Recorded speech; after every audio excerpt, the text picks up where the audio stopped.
What's up, you guys? It's Susie from HeyGrillHey.com, and it's Thursday here, which usually in my house means leftover night.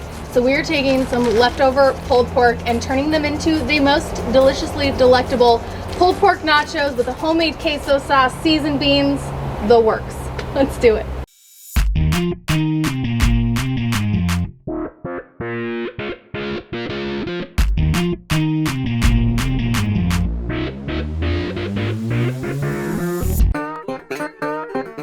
We're gonna start off with our seasoned beans. Now, normally I do black beans, but I don't have any in the pantry. It's leftover night. So we're doing pinto beans today. You just need 1 can that have been drained and rinsed, a 1/4 cup of chicken stock, a can of these yummy, delicious green chilies. You choose your heat preference, a 1/4 cup of a diced onion, a couple cloves of garlic, and then some oil to cook it in. I'm using some homemade beef tallow. Now, typically on leftover night I cook these inside. However, I happen to have some hot coals.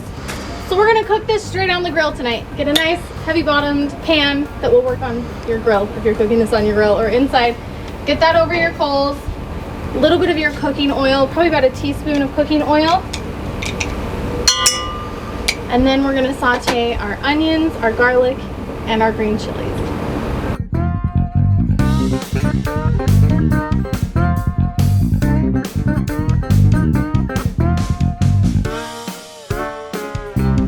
We're gonna let this simmer for the next few minutes while the onions start to soften, and then we're gonna add in the beans, the chicken stock, and then pop it off of the direct heat onto the indirect heat side and just let it simmer for the next 15 minutes while we make our queso and heat up our pulled pork.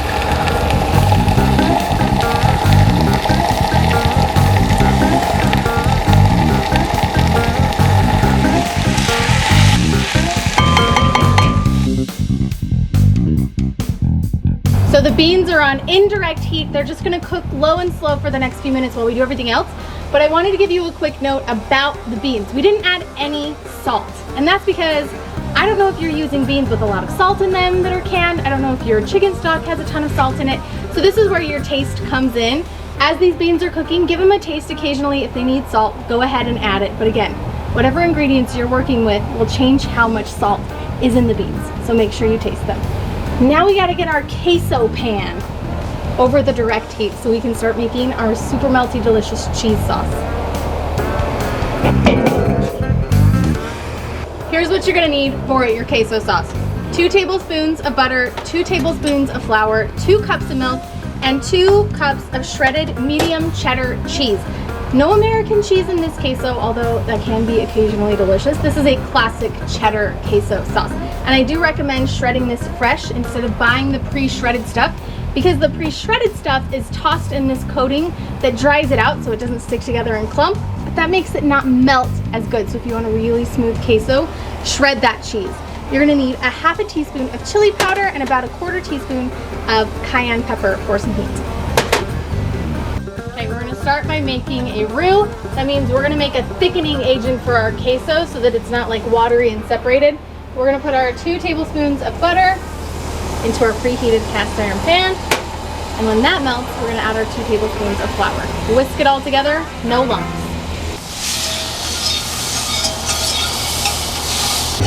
We wanna cook out that flour taste. You can smell it starts to get a little bit nutty. Whisk in your 2 cups of milk and just keep stirring.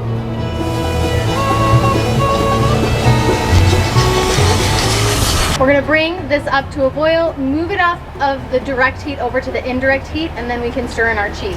If we stir in our cheese before this comes up to a boil, or if it boils while our cheese is in there, the cheese is gonna separate and get really clumpy and grimy and yucky. So we don't wanna stir the cheese in while it's boiling. That's why the 2-zone heat for this is super duper important. Super duper important. Super duper important. All right, once it comes to a boil, you can really start to see the thickening power of that flour. Whoa. Thank you. I just wanted you to notice my rhyme. What's the name of our first album? The Thickening Power of Flour.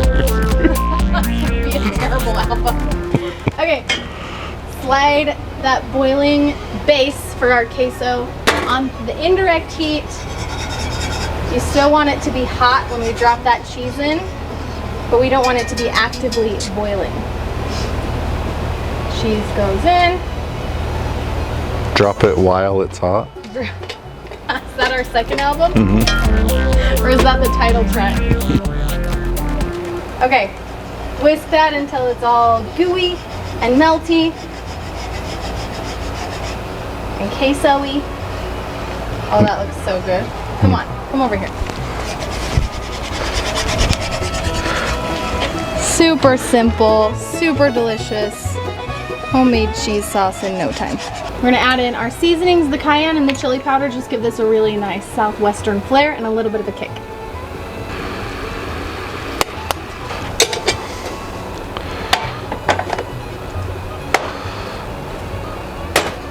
Clean up as we go.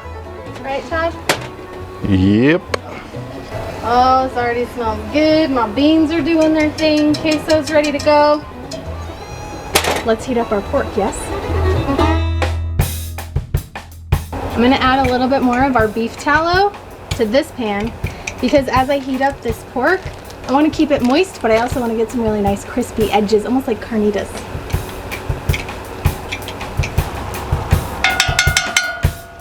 This is about 2 cups, I would say maybe like 1.5 pounds of leftover smoked pulled pork. We're always asking what to do with our leftover smoked pulled pork because it makes so much, and we always have leftovers at our house. Nachos are like a classic great way to go. My fat is all melted, and goes the pork.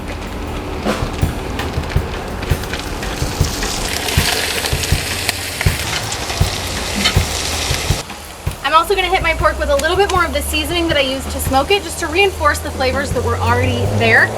And this is gonna go really fast because we're not cooking the pork, it's already cooked.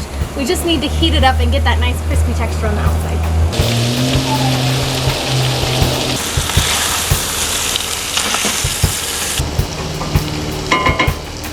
Okay, let's go.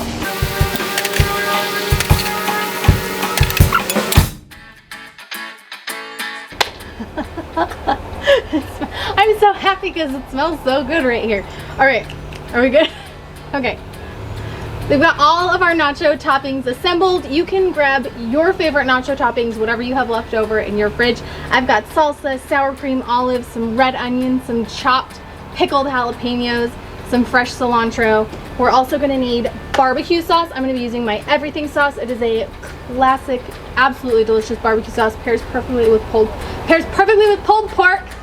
And then of course we have our beans, our queso, and our pulled pork, and a whole wide layer of chips. And that's very important. A lot of times you see nachos and people go up with nachos. I say go wide with nachos because then you get more even topping distribution for each chip instead of the chips on the bottom with nothing and the chips on the top all soggy, right? Okay, so here's how I do it. First I go in with the beans. Sprinkle them beans all over these chips. Then I go in with the queso sauce.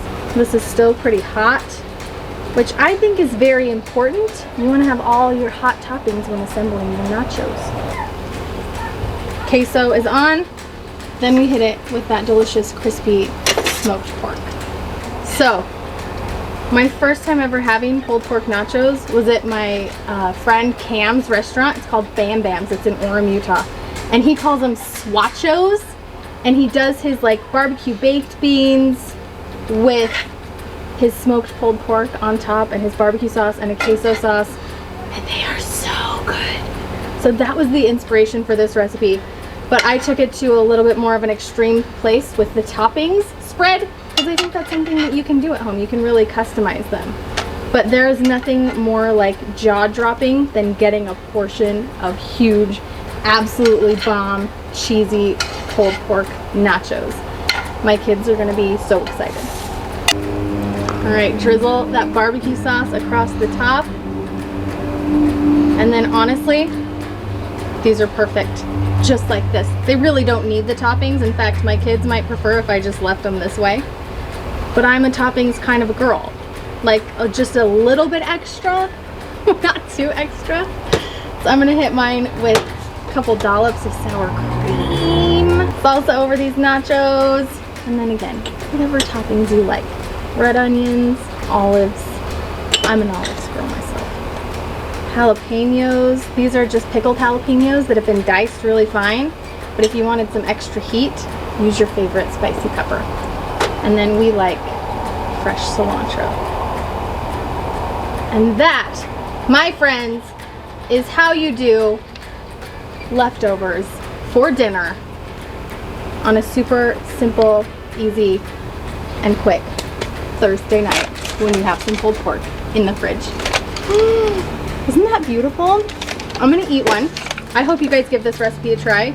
If you do, snap a photo, post it online, use the hashtag HeyGirlHey, that way I can see it and cheer you on your journey to becoming a backyard barbecue hero, like I know you are destined to be. Oh. I'm a mess and I don't even care. Well, it's perfection. You guys are gonna dig it.